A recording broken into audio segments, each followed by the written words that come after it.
Muy buenas, queridos amigos, y bienvenidos una vez más. Queda menos de un mes para las elecciones de Estados Unidos. Esas elecciones que sean el 5 de noviembre.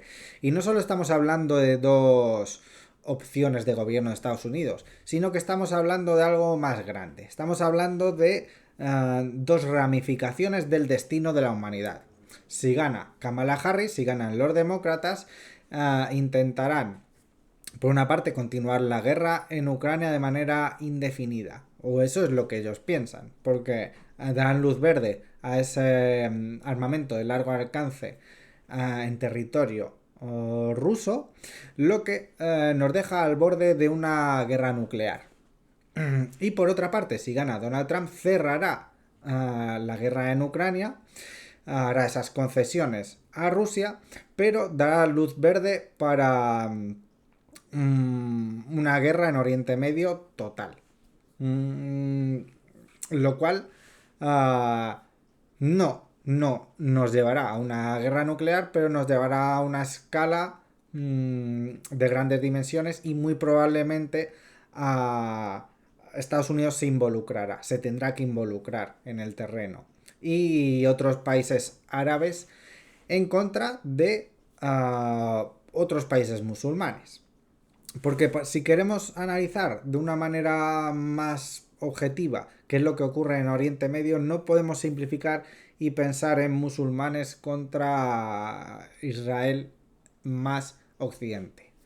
Porque lo que ocurre entre Israel y los países árabes uh, viene de muchísimo más atrás, incluso de antes de la instauración del cristianismo o de la instauración del Islam, ¿no? Donde aquellas tribus en Oriente Medio, en Oriente Próximo, pues siempre se aliaban dependiendo del momento histórico entre ellas y luchaban unos contra otros. En muchas ocasiones tribus árabes se unían a otras judías y luchaban contra otros árabes. En otras ocasiones tribus árabes contra tribus judías, ¿no? Y así, ¿no? Básicamente hay que entender como luchas de poder en todas esas zonas.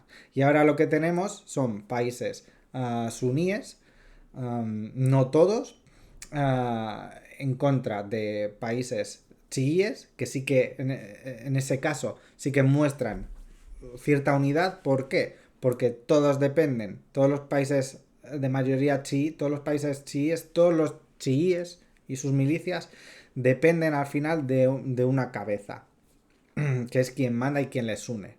Por eso también suponen un mayor riesgo para el resto de actores de la zona, porque tienen una manera fácil de unirse, algo que no ocurre con los países suníes, árabes, que por otra parte también se alían o no dependiendo con otros países suníes pero que no son árabes, como puede ser Turquía.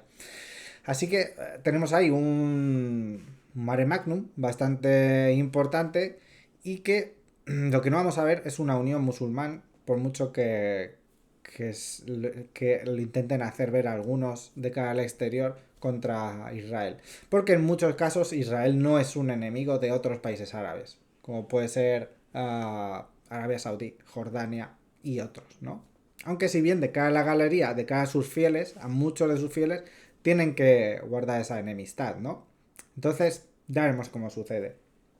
En todo caso, a lo que vamos es que tenemos dos opciones. Kamala, con esa guerra en Ucrania, apoyada por ese establishment, esos fondos de inversión que quieren deshacer completamente a Ucrania y ponerla bajo su dominio total, condenando a ese país a una esclavitud financiera por el resto de la historia prácticamente.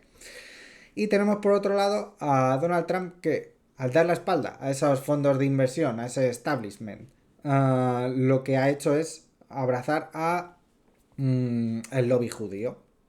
Como por ejemplo ha intentado hacer Milley. Hemos visto escenas de Milley yendo a rezar en sinagogas y hemos tenido también a Trump haciendo lo suyo también. ¿Por qué? Porque si das la espalda, si eres un jefe de importancia y das la espalda a unos, tienes que abrazar a los otros, porque si no, no tienes posibilidades. Entonces, ¿quién ganará?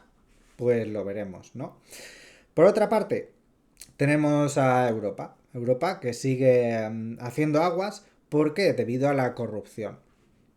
Creíamos, recuerdo, hace décadas que los españoles considerábamos que nuestra cultura era una cultura con bastante tendencia a la corrupción, a aceptar sobornos, ¿no? Pero, y creíamos que, por ejemplo, los alemanes y otros países nórdicos, pues que eran gente totalmente limpia y que era imposible sobornarles, pero hemos visto que no es así. Tenemos en la cúpula de la Unión Europea a un montón de corruptos que no les importa el futuro de Europa, simplemente buscan su propio beneficio. Salió el informe Draghi que hablaba de que nuestra economía se había suicidado, había perdido competitividad, optando por un tipo de economía que supuestamente nos iba a mantener todavía en esa élite económica, um, abarcando un tipo de producción sostenible, ecológica, donde Europa sería la cabeza y el resto de países pues tendrían que fijarse en ella, ¿no? Utilizarla de espejo. Pero hemos visto cómo finalmente el resto del mundo ha pasado de esa economía sostenible, ¿no? Y han continuado a lo suyo, quedándose Europa totalmente rezagada, ¿no? Pero casualmente ese informe resulta que llega después de las elecciones. Vaya. Hemos visto que los políticos lo han hecho mal durante 5 años en Europa, pero resulta que llega después de unas elecciones que les mantienen en el poder. Vaya por Dios. Entonces vamos a intentar que los mismos políticos que la han cagado lo solucionen, ¿no? Pero eso no va a ser posible. Y menos con la corrupción que hay. Cierta luz llega de ciertos partidos soberanistas y países donde sus gobiernos son soberanistas, como por ejemplo Hungría, ¿no? Hemos visto también como en Alemania partidos soberanistas de derecha, tachan también de extrema derecha, pues son los que se han levantado, ¿no? Y hay muchos alemanes que se sorprenden. Ahí va, ¿cómo hemos llegado a esto? ¿Pero cómo hemos llegado a esto de qué? Es que no le veis la cara a Scholz, que le destruyen, le petan el Nord Stream y le da absolutamente igual. Es como méame en la cara, ¿no? Pues, ¿qué sorpresa hay de que ganen esos partidos soberanistas? Ninguna. Es que de hecho es, por desgracia, porque a mí me pesa, es la única opción que veo en un futuro cercano a Europa si no quiere quedarse en un nuevo tercer mundo, ¿no? No estamos hablando de 10 años, pero estamos hablando de que comienza una nueva revolución industrial, comienza una nueva era y a Europa la han engañado, la han dejado atrás. Y pues nada, muchas gracias por su atención. Veremos a ver qué es lo que ocurre con esa escalada en Oriente Medio, um, donde Israel tiene que tomar medidas contra Israel, una represalia por ese ataque y contraataque que estamos viendo, pero que yo creo que se mantendrán quietos hasta que